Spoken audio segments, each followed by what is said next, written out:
आप सभी जानते हैं कि प्राकृत संख्या हमेशा 1 से शुरू होती है और सभी धनात्मक 1 से अनंत तक जाती है। तो आपसे यदि किसी ने पूछ लिया कि प्राकृत संख्या में 5 का योग आगे से और पीछे से कितना होगा, तो आप कैसे बता सकते हैं? आपको हम पूरा 100 तक या 1000 तक, जहाँ तक आपको पूछ रहा है वहाँ तक आप उसको आसानी से बता सकते हैं बिना याद किए। बस आपको उसका वर्ग आना चाहिए। तो दोस्तों मैं आपको बताना चाहता हूँ, तो सबसे पहले मान लीजिए हम 3 तक लेते हैं, 3 तक संख्या लेते हैं जिसको हम आगे से और पीछे से जोड़ेंगे और हमें क्या प्राप्त होगा। तो मैं आपको बताना चाहता हूँ कि 1 से 3 तक, पहले 1, 2, 3 लिखे और 3 के पहले आता है 2 और 1। प्राकृत संख्या 1 से शुरू होती है, ठीक है, इसीलिए हम इसको 1 तक ही लेते हैं। तो 1, 2, 3, 3 तक हमको आगे से और पीछे से इसका योग देखना है। देखिए 1 में 2 जोड़े 3, 3, 3, 6, 2, 8, 1, 9, 9, 9 क्या है? एक वर्ग संख्या है।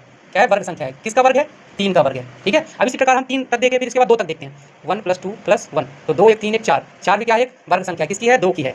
इसी प्रकार हम 6 तक देखते हैं, एक बड़ी संख्या का। तो 1, 2, 3, 4, 5, 6, 5, 4, 3, 2, 1, 2, 1, 3, 3, 6, 4, 10, 5, 15, 5, 20, 21, 5, 26, 4, 30, 3, 33, 33, 2, 35, 1, 36, 36। आपको एक चीज समझ में आ रही होगी कि जिस भी संख्या का आगे से और पीछे से योग पूछ रहा है, ये उसी संख्या का क्या दे रहा है हमको? वर्ग दे रहा है, यानी डबल करके दे रहा है। ये देखिए 3 का मैंने योग आगे से पीछे से देखा तो 3 त्रिका 9, 3 का ही वर्ग निकला। 2 का मैंने योग आगे से पीछे से पूछा तो 2 दूनी 4 यानी 4, 2 का ही वर्ग निकला। और यदि 5 6 तक पूछा तो 6 6 36 यानी 6 का ही वर्ग निकला। यानी प्रत्येक संख्या, किसी भी संख्या को आगे से और पीछे से उसका योग यदि पूछता है तो वो जिस संख्या का पूछता है उसी संख्या का वर्ग बता दीजिए, तो वही संख्या इन दोनों को आगे से और पीछे से उसका योग भी होगा। तो मैं आपसे पूछ रहा हूँ कि 9 से, यानी 9 संख्या है, प्राकृत संख्या है, उसको आगे से और पीछे से जोड़ने पर कितना प्राप्त होगा, आप बताइए। Thank you.